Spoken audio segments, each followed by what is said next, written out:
지난 14일 경찰청 국정감사장에서 벌어진 일입니다. 강신명 경찰청장이 뭔가를 바라보고 있는데요. 과연 숨겨진 베일 속에는 어떤 비밀이 숨어 있을까요? 잠시 후 클릭 베스트컷에서 베일 속 정체와 함께 숨겨진 뒷얘기까지 자세히 전해드리겠습니다.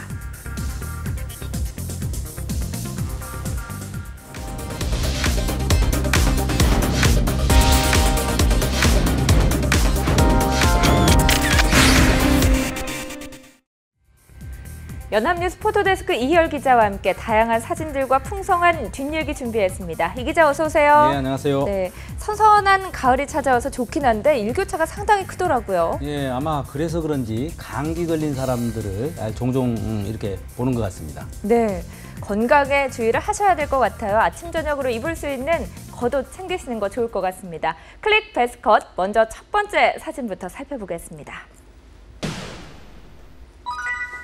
슬픔을 억누르고 있는 듯한 사진 속 주인공. 이 뭔가 들고 있는 함과도 연관이 있을 것 같은데 어떤 상황인가요? 이게 그 일본의 그 홋카이도에 있는 그 한 절인데요. 네. 여기에 그 손영진 씨라고 합니다. 손영진 씨가 그 애할아버지, 작은 애할아버지의 유골함을 이렇게 건네받고 오열하고 있는 이런 모습인데, 네. 1928년도 그 1월 달에 애할아버지하고 그 작은 애할아버지가 일본에 갑자기 이제 강제징용을 갔다고 그래요. 그러다가 이제 이렇게 87년 만에 네. 그 형님 애손자에 의해서 이 작은 애할아버지가 이렇게 품에 지금 안겨 있는 그런 모습입니다. 네, 그러니까 이게 유골함이군요. 네, 그렇습니다. 87년 만에 한 줌에 재가 돼서 외손자의 품에 안겨 있는 건데 상당히 슬픈 사진입니다. 그런데 이번 유골 봉환이 정부 주도가 아니라 민간 차원에서 이루어졌다고요? 예, 그러니까 우리가 한국 측에서는 그 평화디딤돌 네. 그 단체하고 그 일본에는 동아시아 시민 네트워크란 그 단체가 같이 이렇게 공동으로 추진을 했다고 그러는데, 그러니까 그 강제 그 희생자들에 네. 대한 그 유골 반환 이렇게 운동을 추진을 했다고 합니다. 근데 일본 측의 그 대표가 홋카이도에 있는 한 절의 그 주지이기도 하다고 합니다. 요시히코라는 그런 인물인데요. 네네. 옛날 그 한 40년 전에 그 홋카이도에 있는 또 그 다른 그 절에서 네. 우연히 그 조선인 위패를 발견했다고 그래요. 이제 그때부터 이제 유골을 이렇게 수습을 했다고 하는데, 그러다가 이제 1989년도에 평화디딤돌 이제 대표를 만나서 이렇게 유골 115일을 봉헌하는 그런 결실을 맺었다고 합니다. 네, 이번에는 작은 외할아버지만 돌아오게 된 건데, 그러면은 외할아버지의 유골은 찾지 못한 건가요? 그렇습니다. 그 애할아버지는 그 미시비시 그 탄광에서 있는 걸로, 그쪽에서 실종된 걸로 이렇게 좀 추정을 하고 있습니다. 이제 한국에 있었던 그 애할머니는 한 80년 가까이를 그 애할아버지가 돌아오기를 기다리다가 지난 2005년도에 98세의 나이로 그 한많은 생을 마쳤다고 합니다. 네. 도쿄에서 이 추모식을 마친 징용 피해자 115분의 유해는 끌려갔던 육로와 해로 그대로 교토와 오사카, 히로시마와 시모노세키를 거쳐서 어제 부산에 도착했는데요. 70년이 지나 꿈에 그리던 고국으로 드디어 돌아왔습니다. 다음 사진으로 가보겠습니다. 하늘 높이 피어오른 이 짙은 연기, 그냥 폭발이 아니라 뒤에 배경을 보니까 화산 폭발이 일어난 것 같군요.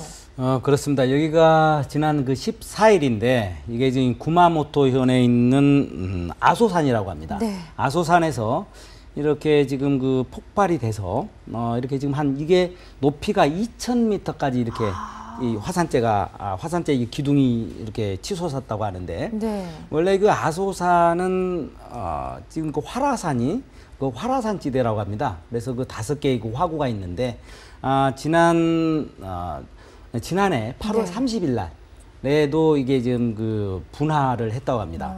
예, 그리고 그러다가 지난 이제 14일 9시에 네. 이제 폭발음과 함께 이렇게 지금 분화가 시작됐다고 하는데, 아무튼 그 분화구에서 말이죠. 거기에서 뭐 돌들이 날아다니고 이래서 여기에 그 반경 네. 4km까지 지금 접근 금지라고 합니다. 원래 이쪽이 아소산이 그 유명 관광지라고도 합니다.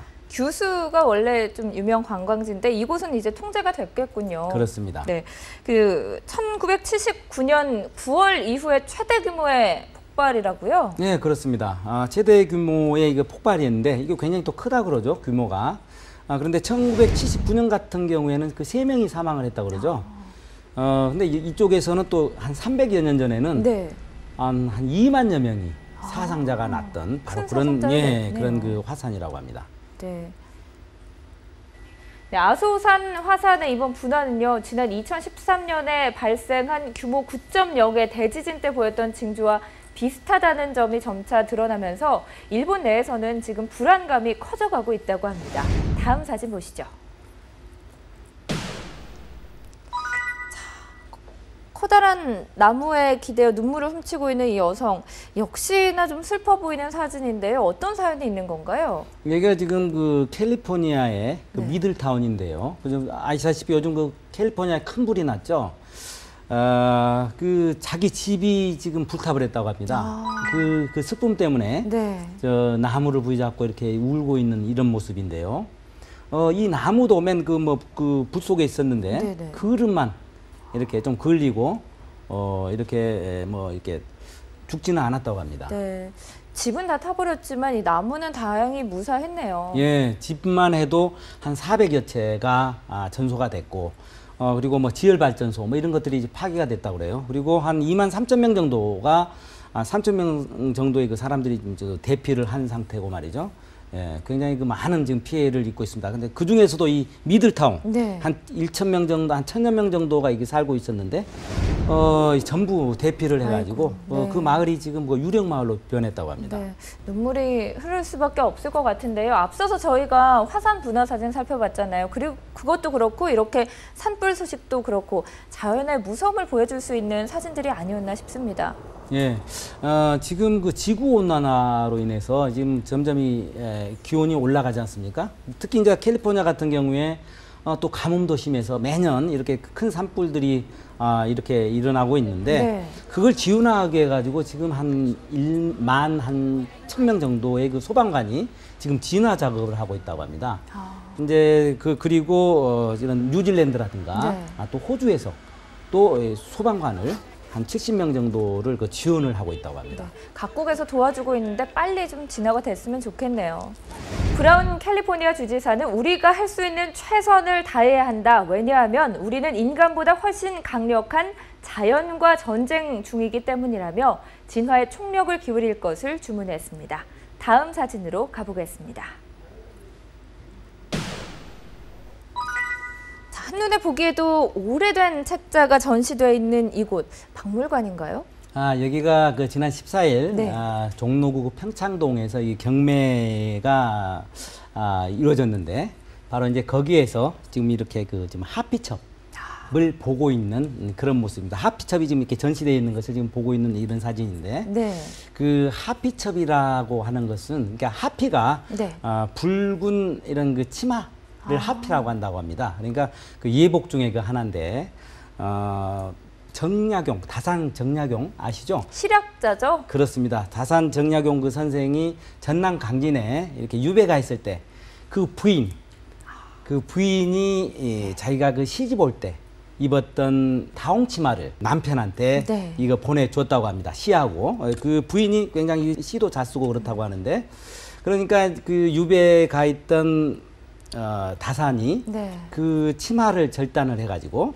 이렇게 편지를 썼다고 합니다. 아들들한테, 두 아들들한테 편지를 써서 서첩을 만들어서 보냈다고 합니다. 이제 그게 바로 이건데 시간이 지나서 좀 빛은 많이 발한 것 같은데 여기 뭐라고 써 있는 건가요? 지금 그러니까 경직의방이라고 지금 써져 있죠. 그러니까 교훈적인 그런 그 훈계라든가 교훈적인 이야기들을 이렇게 보낸 것이죠. 그런데 이게 지금 원래는 하피첩이 4권이라고 그래요. 4권인데 지금 3권밖에 없는데 이 다음에 이제 그 남은 그 치마로 딸이 그러니까 8살 때 이제 그 유배를 갔었는데 그 사랑스러운 그 딸이 결혼을 했다고 그래요. 그러니까 갈 수가 없지 않습니까? 지금 유배 중이니까.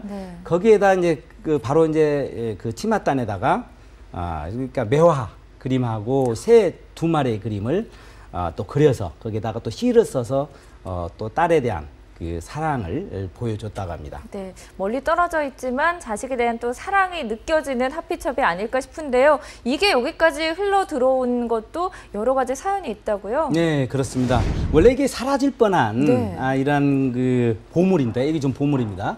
제품을 그 수집하는 할머니 그 수레에 이게 있었다고 그러죠. 그래서 이제 그거를 이렇게 피해자고 바꿨다고 하는데, 이제 그게 지금 이번에 그 경매에서 최고가로 낙찰을 받았습니다. 네. 7억 5천만 원에 이번에 그 낙찰이 됐다고 그러는데, 이게 국립민속박물관에서 이걸 사들였습니다. 네. 하피점뿐만 아니라 다른 고서적들도 경매에 나왔죠? 이번에 그 18점이 나왔는데 모두 다 낙찰이 됐다고 합니다. 네, 보물 고서적의 경매 총액은 38억 1,500만 원이었는데요. 예금보험공사는 미술품 경매로 회수된 금액을 파산저축은행 피해 예금자 보호를 위한 재원으로 활용할 계획입니다. 다음 사진 보시죠. 네, 사진 속에 숨겨진 놀라운 비밀, 사진 속 베일을 벗겨라.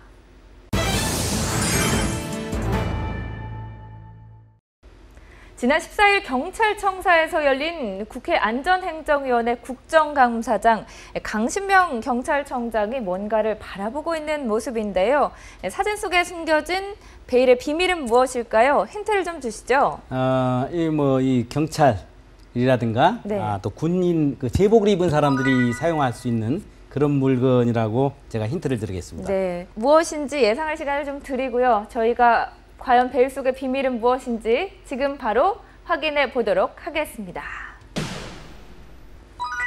네, 베일 속 정체는 바로 권총이었습니다. 예상하셨는지 모르겠어요. 그런데 무슨 이유로 이 국감장에서 경찰 총수가 이렇게 총기를 꺼내든 건가요? 유대운 새정치민주연합의 그 의원이 네. 이게 지금 그 강신명 총장한테 이게 모의권총입니다. 진짜 권총이 아니라. 끝을 보니까 더 살짝 모의권총 예, 같네요. 이거를 이제 그 주머니에 넣고 이걸 조중격발해봐라. 그 순서대로 이렇게 그 요구를 했다고 합니다. 그 이유가 지난번에 그 구파발 검문소에서 총기고발 사건으로 의경이 사망을 했는데, 그걸 이제 질책 과정에서 바로 이제 이렇게 권총을 모의권총이긴 합니다만은 그 경찰 총수한테 주고 이거를 시연을 해보라고 한 것이죠. 이게 이제 이러다 보니까 네. 반발이 생기거죠.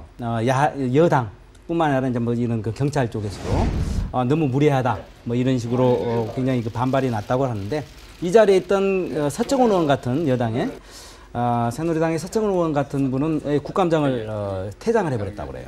네. 근데 그 야당인 같은 그 새정치민주연합의 그 중진이죠, 문희상 의원 같은 분도 이게 부적절했다, 직접 사과를 해라, 이렇게 또 요청을 했는데 유 의원은 그것을 거부했다고 합니다. 네, 어찌됐든 논란의 소지가 있었던 요구였던 것 같은데 여야에서도 좀 반응이 안 좋았네요. 네, 그런데 요즘 국감장 보면은 별의별 물건들이 다 등장을 하더라고요. 네, 그렇습니다.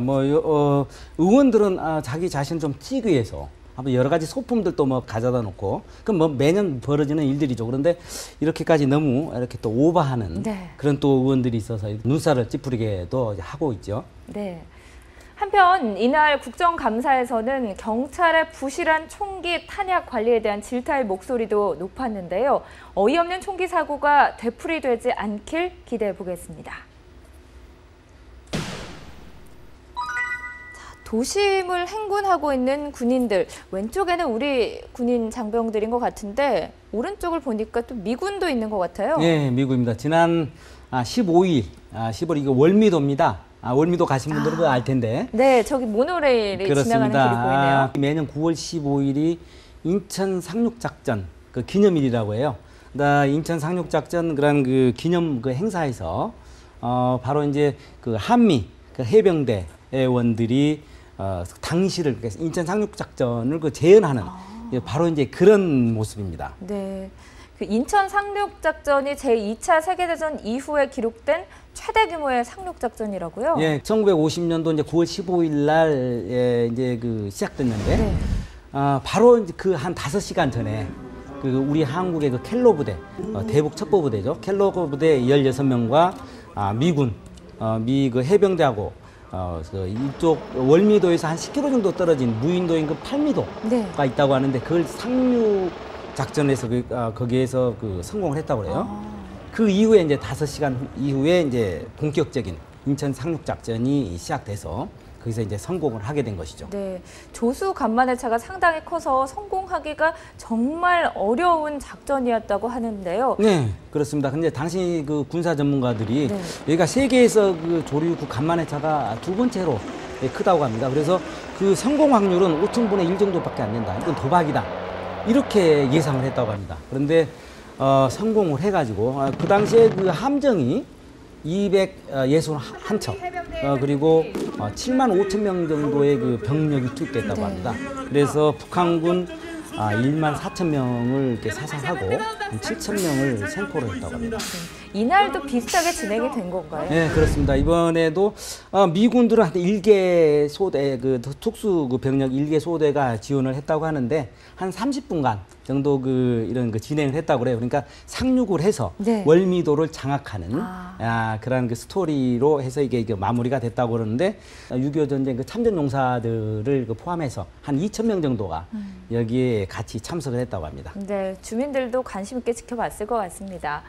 정호섭 해군 참모총장은 기념사를 통해서 이 참전 용사와 선배 전우들이 인천 상륙작전에서 보여준 불굴의 투혼과 필승의 신념을 계승해서 싸우면 반드시 이기고 국민에게 신뢰를 받는 해군으로 거듭나겠다고 밝혔습니다. 다음 사진 보시죠.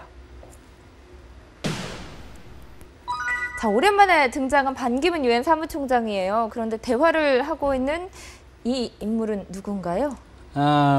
유엔 그 총회 그 의장인데요. 모겐스 류케 토프트라는 그 덴마크 전 국회의장 출신인데요. 반기문 사무총장하고 같이 지금 그 유엔 그 본부에서 지금 이렇게 대화를 하고 있는 이런 모습입니다. 네. 그러니까 15일이죠. 현지 시간으로 제 70차 유엔 총회가 이제 개막이 됐죠. 바로 이제 거기에 있는 그 모습입니다. 네. 반 총장의 임기 중에 마지막 회기네요.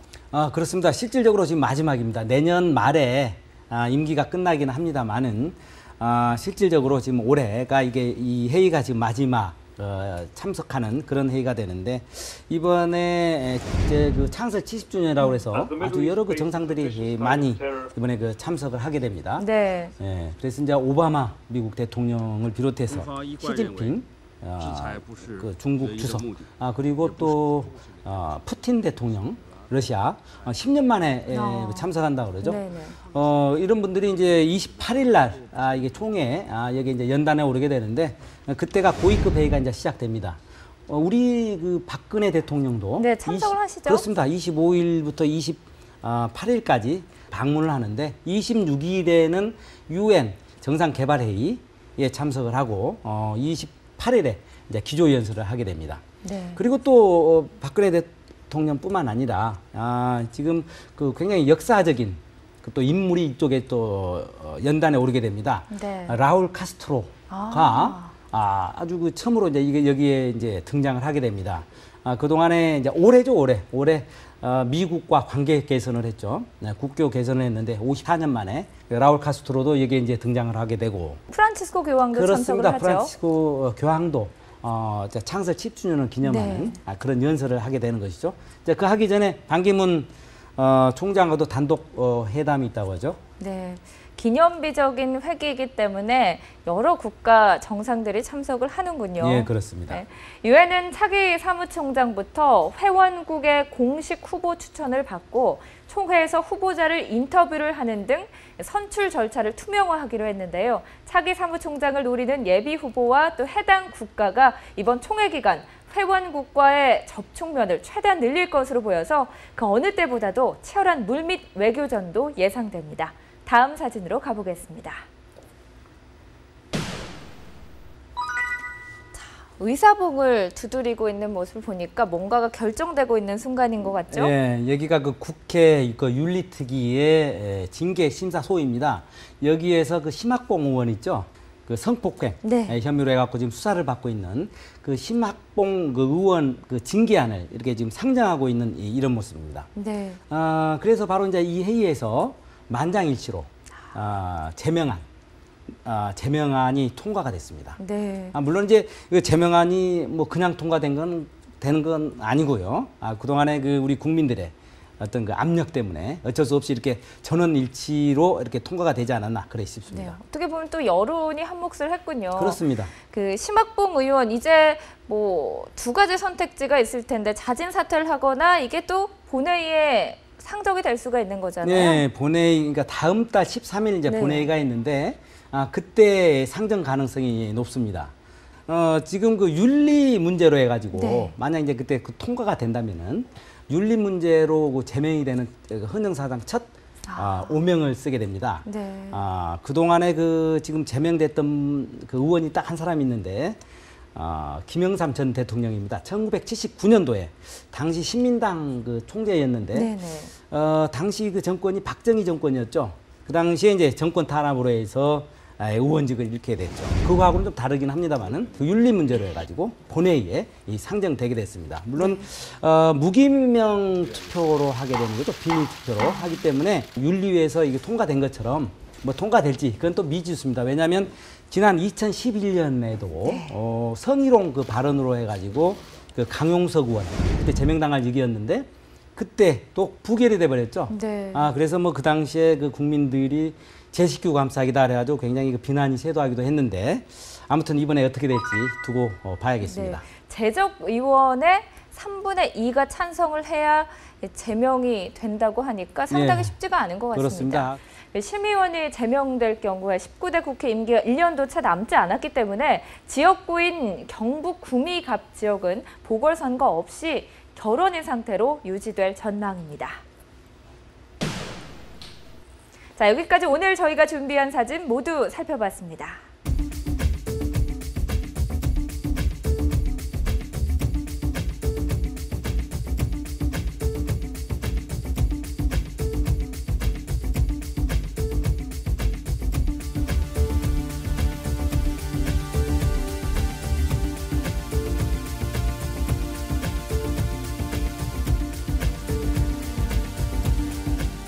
이 기자, 이번 주 사진들 중에서도 베스트 컷 꼽아주시죠.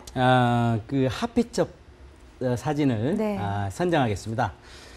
그러니까 다산 정약용 그 선생 부부의 그런 애절한 그 사랑과 이 가족애가 지금 200년이 지난 지금까지도 이렇게 전해온 것 같습니다. 혹시 요즘 그 부부간에 네. 좀 냉기가 흐른 그런 시청자들이 있다면 이번 기회로 이 하피첩을 보고 화해를 했으면 합니다. 네, 우리나라 대부분 가정은 자녀 교육비를 아끼지 않는 것이 보통이죠. 교육이 자녀의 미래를 위한 투자라고 여기기 때문인데요. 그런데 저소득층의 경우 주거비 부담 증가 속에 교육비 지출 비중을 낮춘 것으로 드러났습니다. 갈수록 커지는 부익부 빈익빈 현상, 미래 세대의 교육 격차가 우리 사회의 빈부격차를 고착화시킬 수 있다는 점에서 우려가 큽니다. 클릭 베스트 컷 여기서 마칩니다. 시청해주신 여러분 고맙습니다.